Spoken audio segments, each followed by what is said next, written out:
چلیں میں آپ کو نا صرف ایک واقعہ بتاتا ہوں میرے محترم بھائیوں. ایک بہت بڑے امریکن سائنٹسٹ, انہوں نے کتاب لکھی تھی ڈاکٹر ڈی جونز. ان کو قتل کر دیا گیا. میرے محترم بھائیوں, اس بندے نے 700 سے زیادہ صفحات صرف اس بات پہ لکھے تھے کہ برائلر چکن سیم لائک پگ ہے, سیم لائک. اور یہ میں نہیں کہہ رہا, میں کہوں گا تو میرے اوپر فتویٰ لگ جائے گا. یہ کس نے کہا ہے؟ میں باقاعدہ اس کا نام بتا رہا ہوں. یہ گورا ہے اور میرے محترم بھائیوں اس کو بھی قتل کر دیا گیا.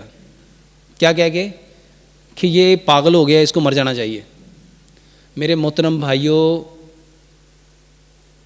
اس کے بارے میں آپ کو ایک واقعہ بتاتا ہوں. ابن خلدون کی تاریخ میں مقدمے میں لکھا ہے کہ جو شخص جس جانور کا گوشت کھاتا ہے اس کا مزاج بھی ویسا ہی ہو جاتا ہے, اس کی ہیبٹس, اس کا موڈ ویسا ہی ہو جاتا ہے. امام ابن خلدون لکھتے ہیں کہ جو عرب تھے وہ اونٹوں کے اندر رہتے تھے, اونٹوں کا گوشت کھاتے تھے, اس لیے وہ اکڑ مزاج بدو تھے.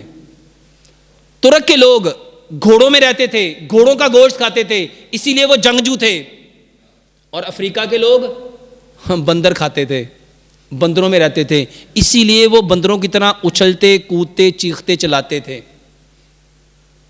ان ساری چیزوں کو دیکھ کے ایک ایسا جانور آپ لوگوں کے لیے بنایا گیا جو شکل و صورت میں حلال ہو, جو شکل و صورت میں, لیکن اس کے اندر کی ساری پراپرٹی حرام ہو.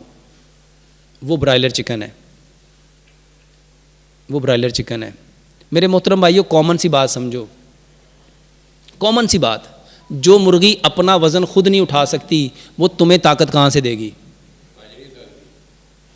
کہاں سے دے گی؟ تو اس لیے ان چیزوں سے اوائڈ کرو, ایسی چیزوں سے اوائڈ کیا کرو. یہ چیزیں جی